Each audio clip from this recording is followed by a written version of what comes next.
안녕하세요. 오늘도 사연사롱을 찾아주셔서 감사합니다. 저는 결혼을 앞두고 있는 예비 신부예요. 직장을 다니면서 결혼 준비를 하고 있어서 매일매일이 전쟁 같네요. 그래도 남편이 많이 도와주고 있어서 힘들지만 행복하게 결혼 준비를 하고 있어요. 얼마 전 양가 부모님의 한복과 양복을 맞춰드렸어요. 기분이 참 이상하더라고요. 엄마는 한복을 입어보시면서 눈물을 보이셨어요. 나는 아직도 우리 딸이 시집을 간다는 게 실감이 안 나. 엄마랑 조금만 더 같이 살면 안 될까? 그 말을 들으니 왠지 가슴이 짠했어요. 사실 저는 지금 이 순간 자체가 믿기지 않았거든요. 제 인생에 절대로 없을 거라고 단언했던 것들이니까요. 사랑, 결혼, 그리고 엄마, 아빠요. 제 어린 시절은 평탄하지 않았어요. 기억할 만한 예쁜 추억은 드물었죠. 사실 인간은 나쁜 걸 더 많이 기억한다고 하잖아요. 그 말대로라면 제가 행복했던 기억은 없다고 해도 과언이 아닐 거예요. 제가 가지고 있는 가장 오래된 기억 중 하나를 떠올려 보자면 그 기억은 저를 차가운 돌계단 아래 앉혀놓던 제 엄마의 모습이에요. 저의 생물학적 친엄마요. 저는 그날 친엄마 손에 버려졌어요. 지금의 제 엄마는 저를 낳지는 않았지만 친딸처럼 저를 아껴주시거든요. 저를 호적에도 올려주셨고요. 친엄마한테 버려지던 당시 저는 4살이었어요. 사실 4살이라고는 하지만 그때가 1월이었기 때문에 3살에서 벗어난 지 얼마 안 되는 나이였죠. 제 친엄마는 그런 저를 엄동설한 속에 돌계단 위에 앉혔어요. 엄마가 나중에 돈 많이 벌면 데리러 올게. 그러니까 여기서 기다리고 있어. 알았지? 엄마 얼굴 잊어버리지 말고 기다려야 해. 그 말만 남기고 저를 두고 떠났어요. 순식간에 일어난 일이라 저는 울지도 못하고 그저 앉아 있었죠. 한 20분 정도 그렇게 앉아 있었을까요? 누군가 문을 열고 나왔어요. 목사님, 여기 왜 나이가 앉아 있어요? 친엄마가 저를 버리고 간 곳은 교회에서 운영하는 보육원이었어요. 저를 발견한 선생님은 저를 데리고 안으로 들어갔고 안채에 계시던 목사님이 나와 저를 살피셨어요. 그리고는 제 옷주머니 안에서 편지를 발견했죠. 친엄마가 남긴 편지였어요. 편지에는 돈 벌고 자리 잡으면 데리러 올게요. 이름은 희수예요. 라는 말과 함께 제 생일이 적혀 있었어요. 그렇게 저는 엄마와 헤어져서 보육원에서 살게 되었어요. 보육원에는 많은 아이들이 들어왔고 또 많은 아이들이 입양을 통해 그곳을 떠났어요. 저는 그곳에서 한 아이를 만났어요. 그 아이는 저랑 동갑이었고 제가 들어오기 한 달 전에 들어온 아이였죠. 동갑에다가 몸집도 비슷해서 저와는 옷도 번갈아 입었어요. 노는 스타일이 비슷해서인지 우리는 금방 친해질 수 있었어요. 그리고 저희 둘에게는 친해질 수밖에 없는 이유가 있었는데 바로 둘 다 입양이 되지 않는 아이라는 거였죠. 저희가 입양이 되지 않는 이유는 바로 둘 다 부모가 돌아오겠다는 편지를 남겼기 때문이었어요. 그 친구의 부모님은 도저히 지금은 아이를 키울 수가 없지만 언젠가 반드시 아이를 데리러 올 테니 제발 다른 데 보내지 말고 돌봐달라고 부탁까지 했다고 해요. 그래서 목사님과 선생님들은 저희 둘을 입양 대상에서 배제시킬 수밖에 없었다더군요. 어릴 땐 몰랐는데 자라면서 깨달았어요. 보육원에 들어오는 아이들은 길어도 1, 2년 후에 가족이 찾아와 시설을 떠난다는 걸요. 하지만 친구와 제 부모님은 여전히 연락이 없었어요. 처음에는 데리러 온다는 말을 믿었지만 시간이 갈수록 우리는 이곳에서 살다가 성인이 되어서야 나갈 수 있겠다는 생각을 하게 되었어요. 그래서 우리들은 더욱 서로를 의지하게 되었어요. 보육원 예산으로는 아이들을 유치원에 보낼 수 없어서 저와 친구는 보육원에서 선생님과 목사님한테 한글을 배우고 다른 아이들이 유치원에서 익히는 것들도 배웠어요. 둘뿐인 유치원이었지만 그래도 친구와 함께여서 행복했어요. 선생님들과 목사님, 그리고 사모님도 입양을 가지 못하고 있는 저희 둘을 특히 아껴주고 사랑해 주셨고요. 친구와 저는 초등학교 입학도 같이 했고 학교 측의 배려로 같은 반으로 입학할 수 있었어요. 목사님이 교장 선생님께 직접 연락을 해서 저희 둘의 사정을 설명하시고 특별히 부탁을 드린 것이죠. 초등학교에 들어갔다고 해도 8살은 아직 어린 나이잖아요. 그런데도 환경이 바뀌니 아이들의 생각과 사고방식도 빠르게 변하기 시작했어요. 유치원과 학교는 다르다는 걸 깨닫기 시작한 거죠. 저와 친구는 서로를 지켰어요. 힘들거나 주변에서 아픈 말을 듣고 속상한 일을 당했을 때 저희는 서로를 위로하고 옆에서 지켜주었어요. 한 번은 그런 적이 있었어요. 조별 활동을 하던 날이었어요. 친구와 저는 다른 조였는데 친구가 있는 조에서 한 아이가 친구를 가리키며 나 얘랑은 같은 조 안 해. 얘는 부모도 없고 집도 없어서 교회에 사는 애라고. 그 말에 저도 친구도 당황했어요. 친구는 얼굴이 빨개지더니 이내 눈에서 눈물을 뚝뚝 떨어뜨리기 시작했어요. 하지만 당당하게 아니라고 할 수도 없었어요. 그 아이 말대로 우리는 부모도 없고 그래서 교회에 사는 것도 맞았으니까요. 그 순간 저는 벌떡 일어났어요. 저도 지금 생각해도 어디서 그런 용기가 났는지 모르겠지만 말이에요. 아무튼 친구가 울기 시작하는 걸 보고 벌떡 일어나 친구 옆에 걸어가 섰어요. 그래, 나도 수정이랑 교회에 살아. 그게 뭐 어때서? 그리고 부모가 없다고? 우리도 부모 있어. 너는 엄마 한 명이지? 우리는 엄마 많아. 5명도 넘어. 네가 뭔데 잘 알지도 못하면서 욕해? 그리고 교회에서 사는 게 뭐가 어때서? 니네 집보다 우리가 사는 교회가 더 크거든? 잘 알지도 못하면서. 제가 소리치자 그 아이는 당황했어요.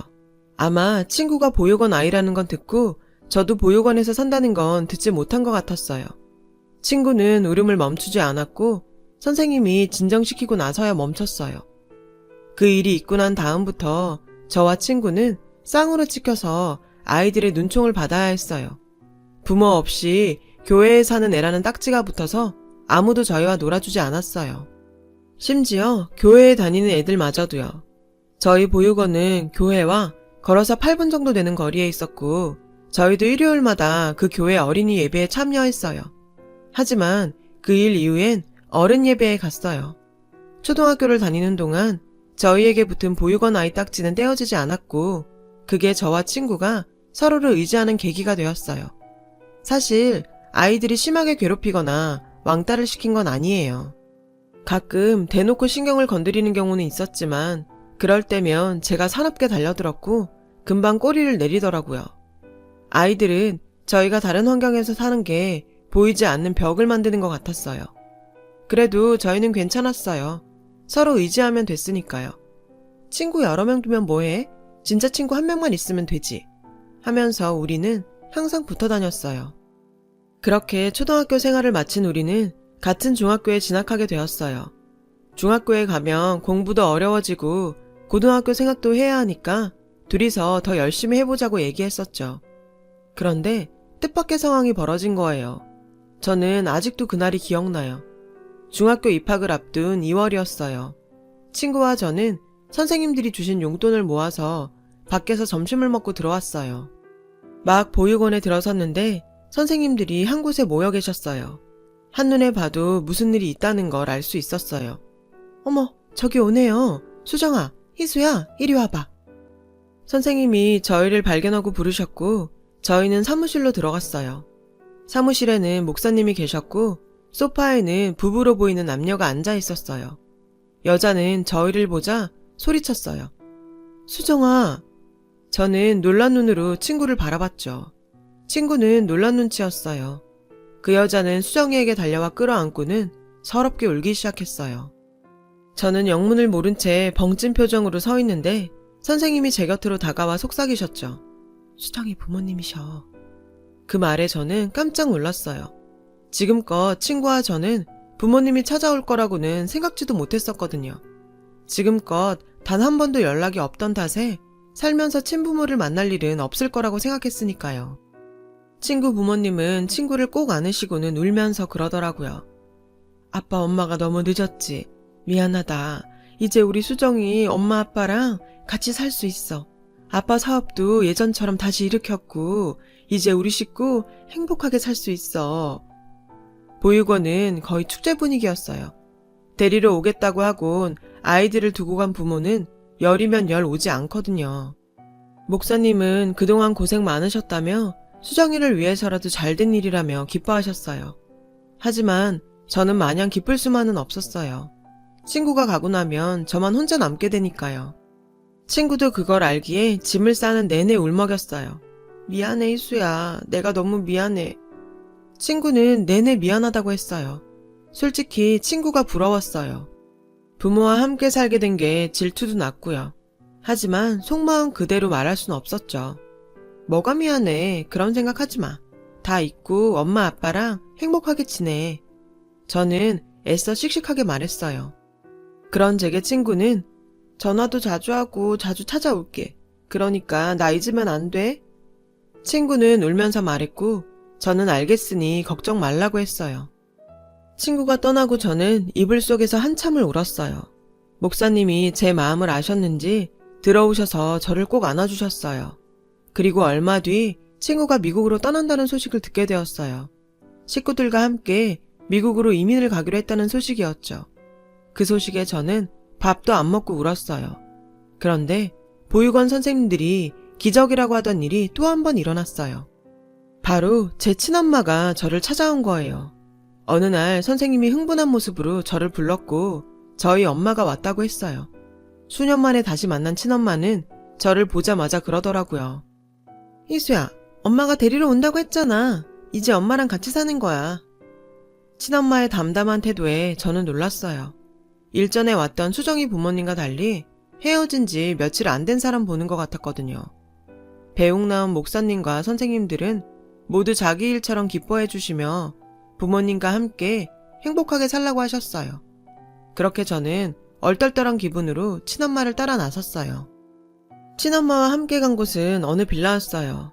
그곳에는 아저씨 한 분과 어린 남자애가 있었어요. 인사해, 새아빠셔. 그리고 동생이야. 새아빠라는 말에 제 생부가 아니라는 걸 알 수 있었어요. 친엄마는 재혼을 한 모양이었어요. 이복 동생과 아저씨는 제게 어색하게 인사했고 그렇게 저는 친엄마 집에서 새로운 삶을 살게 되었어요. 그날 이후 제 인생은 많은 게 변했어요. 차라리 보육원에서 살던 때가 그리울 정도로 괴로운 삶이 시작됐거든요. 친엄마는 중학생인 저에게 동생과 집안일을 떠넘기다시피 했어요. 당시 새아빠는 회사원이었고 친엄마는 화장품 가게 판매원으로 일하고 있었어요. 엄마는 술을 좋아해서 퇴근 후 동생이 잠들기만 하면 바로 술병을 꺼내들었어요. 술에 취하면 늘 제게 술주정을 했죠. 사실 널 데려올까 말까 고민했는데 그이가 그래도 친자식인데 데려오라고 해서 데려온 거야. 그러니까 고맙게 생각하고 동생한테 잘해. 알았어?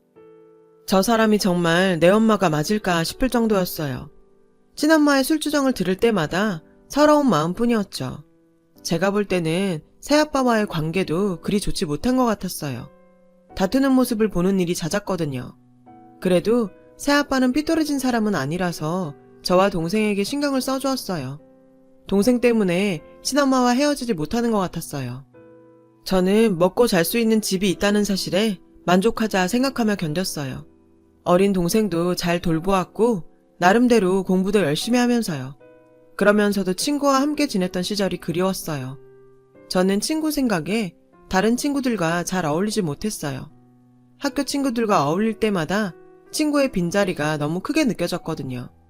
연락도 안 되니 그리움은 더 컸죠. 그렇게 시간이 흘러 저는 고등학생이 되었어요. 제가 고등학생이 되고 대학 입시를 준비해야 할 나이가 되었을 때 집안의 상황은 훨씬 더 나빠졌어요. 친엄마와 새아빠의 관계가 회복 불가능한 상태가 되어버렸거든요. 정말 눈만 뜨면 싸웠고 시도 때도 없이 툭하면 이혼 얘기가 나왔어요. 이혼은 시간 문제인 것 같더라고요. 저는 차라리 빨리 이혼을 하길 바랬어요. 제가 수능시험을 치르고 일주일쯤 지난 어느 날 새아빠가 저를 불렀어요. 그리고는 친엄마와의 이혼을 알렸어요. 너에게는 정말 미안하지만 내가 너까지 데리고 살 상황이 안 돼. 새아빠는 자신의 양육권을 가진 동생만 데리고 살게 되었다고 말해주었어요.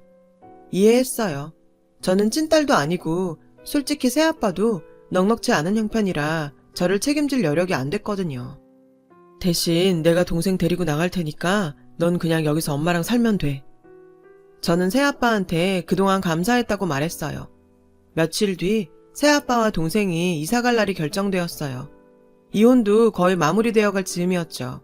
그런데 이혼이 성립되기 직전 친엄마가 도망쳤어요. 쪽지 한 장만 딸랑 남긴 채 새벽에 짐을 싸들고서 말이죠. 쪽지에 자신은 저를 키울 능력도 안 되고 저도 다 컸으니 혼자 살라고 적혀 있더군요. 새아빠는 난감해했지만 어쨌든 이혼 절차를 마무리 지었어요. 그리고 예정대로 이사를 나갔고 저는 그 빌라에 혼자 남게 되었어요. 일찌감치 대학 진학을 포기했던 저는 아르바이트를 하던 중이었어요. 일을 마치고 텅 빈 집에 오면 무섭고 외로웠어요. 차라리 엄마의 독설이라도 있었으면 할 정도였어요. 그날도 아르바이트를 마치고 늦게 돌아와 잠을 자던 중이었어요. 그런데 이른 새벽 누군가 저희 집 문을 쾅쾅 두드리는 거예요. 그 소리에 순간 덜컥 겁이 났어요. 너무 무서웠어요. 혹시 취객이 집을 잘못 찾아온 게 아닐까 하는 생각도 들었어요. 그냥 없는 척 하려고 쥐죽은 듯 있는데 익숙한 목소리가 들리더라고요. 희수야, 희수 없니? 희수야! 보육원 선생님 목소리였어요. 겁에 질려있던 저는 번개같이 달려나가 문을 열었어요. 선생님 얼굴을 보자마자 눈물이 팍 터지더라고요. 그리곤 주저앉았죠. 긴장이 풀려서 다리에 힘이 풀렸거든요. 선생님은 저를 달래며 그러시더군요. 지금 빨리 보육원으로 가야 돼. 그 길로 저는 선생님을 따라 나섰어요. 그렇게 7년 만에 보육원을 다시 찾았죠. 보육원에는 누군가 저를 기다리고 있었어요. 중년의 여자분이셨죠. 그분은 저를 보시더니 눈물을 글썽이며 다가와 저를 끌어안으셨어요. 그런데 그 여자분이 낯설지 않은 거예요. 분명 어디서 본 것 같은데 기억이 안 나더라고요. 그때였죠. 옆에서 선생님이 그러시는 거예요. 수정이 어머니셔. 기억 안 나니? 저는 그제야 그분을 알아보았어요. 그런데 친구는 보이지 않았어요. 선생님은 저와 친구 어머니를 앉히고는 제 손을 꼭 잡고 말씀하셨어요. 희수야, 놀라지 말고 들어. 수정이가 죽었대. 너무나 기가 막힌 소식에 저는 머리를 한 대 맞은 듯한 기분이었어요. 친구의 어머니를 바라보자 울면서 고개를 끄덕이시더라고요. 교통사고였어. 라는 말을 하시면서요. 충격적인 소식에 저는 아무 말도 할 수 없었어요. 그저 눈물만 흐를 뿐이었죠. 친구 어머니는 저를 꼭 안아주셨어요. 그리고 저와 함께 흐느껴 우셨어요. 그 자리에 있던 선생님도 마찬가지였죠. 수정이가 항상 네 얘기를 했어. 너 아니었으면 못 버텼을 거라고. 수정이가 죽기 전에 남긴 말이 있어. 자기가 죽으면 희수 너를 찾아서 자기 대신에 딸처럼 키워달라더라. 수정이가 죽고 한동안 시리에 빠져 지내시던 수정이 부모님은 딸의 유언을 떠올리곤 저를 찾아오신 거였어요. 하지만 보육원 선생님을 통해 제가 엄마를 따라 보육원을 나갔다는 얘기를 들으시곤 일단 저를 만나서 수정이 부고를 전해주려고 저를 부르셨다고 하셨어요. 수정이 어머니는 제게 어떻게 지내냐고 물으셨고 저는 지금까지 있었던 일을 모두 말했어요. 고아나 다름없는 처지가 된 제 사정을 들으신 수정이 어머님은 제 손을 잡고는 그러셨어요. 나랑 같이 가자. 수정이 유언대로 내 딸이 되어서 우리랑 같이 살자. 저는 그 말을 듣고 집으로 돌아와서 며칠을 고민했어요. 아무리 친구 유언이라지만 엄연히 저와는 남남인데 그분들의 딸이 된다니 너무 염치 없는 일인 것 같았어요. 내 부모한테 버림받고 남의 부모랑 산다는 것도 말이 안 되는 것 같았고요. 게다가 친구가 죽자마자 친구 자리를 빼는 것 같아서 더더욱 따라가겠다는 말을 꺼낼 수 없었죠. 그러면서도 한편으로는 눈 딱 감고 따라갈까 하는 생각도 했어요. 솔직히 세상에 혼자 떨어진 것처럼 큰 집에 덩그러니 혼자 사는 것도 너무 무섭고 외로웠거든요. 두 가지 생각이 다 들었죠. 하지만 친구 어머니는 저를 포기하지 않으셨어요. 틈날 때마다 찾아와서 저를 설득하셨어요. 나보다 수정이에 대한 기억을 더 많이 갖고 있는 사람이 희수 너야. 우리 서로 수정이를 기억하면서 앞으로 남은 인생 엄마랑 딸로 서로 아끼면서 살자. 수정이 목까지 그렇게 살자고. 딸 잃은 친구 엄마의 애처로운 모습에 저는 조금씩 흔들리기 시작했어요. 결국 저는 친구 부모님의 딸로 입양되는 것에 동의했어요. 그리고 수정이 어머니를 따라 미국으로 가게 되었어요. 친구 아버지도 저를 무척 반겨주셨어요. 우리 딸 희수 어서 와. 저를 끌어안으시고는 많이 우셨어요. 그 말을 듣고 저도 많이 울었어요. 그날 저는 친구가 쓰던 방에서 친구의 옷가지와 물건들, 그리고 큰 상자에 소중히 보관되어 있는 저와 친구의 사진과 추억이 담긴 물건들을 보고 밤새도록 울었어요. 처음에는 친구 부모님을 엄마 아빠라고 부르는 게 어색했어요. 하지만 두 분은 제가 편해질 때까지 기다려주셨죠. 그런 두 분 덕분에 저는 낯선 미국 생활에 조금씩 적응을 하게 되었고 더 이상 부모 없는 서름을 겪지 않아도 되었어요. 집에 오고 1년이 조금 안 돼서 저는 처음으로 엄마 아빠라고 부르게 되었어요. 두 분은 울먹이며 저를 안아주시더군요. 저는 뒤늦게 미국에서 대학을 나왔고 남편도 미국에서 만났어요. 남편은 유학생이었어요. 그래서 우리는 결혼식을 2번 하기로 했어요. 한국에서는 가족들과 하고 미국에서는 미국 친구들과 하기로 했어요. 한국에 들어왔을 때 보육원에 청첩장을 드리려고 들렀는데 선생님께서 그러시더라고요. 희수야, 너 미국 가고 너희 엄마한테 연락이 왔었어. 친엄마는 저를 다시 찾고 싶다고 했다더군요. 저는 친엄마한테 돌아갈 마음도 만날 마음도 없었어요. 소중했던 친구가 떠나며 남긴 선물 같은 가족들 덕분에 저는 지금 행복한 나날을 보내고 있어요. 그래서 친구한테 고맙고 미안해요. 이 모든 게 친구가 누려야 했던 거니까요. 제가 가장 외로웠던 시절 제 유일한 친구이자 가족이었던 친구를 저는 절대로 잊을 수 없을 거예요. 그래서 부모님께 더 잘해야겠다는 생각을 해요. 친구 대신 친구가 못다한 효도까지 다 하려고요. 그래야 제 마음이 조금은 가벼워질 것 같거든요. 부모님의 큰 사랑을 다시 한번 느낍니다. 지금까지 제 사연을 들어주셔서 감사드려요. 여러분, 사연 댓글에 응원과 현명한 조언 부탁드려요. 좋아요와 구독은 저에게 큰 힘이 됩니다. 오늘도 좋은 일 가득하세요.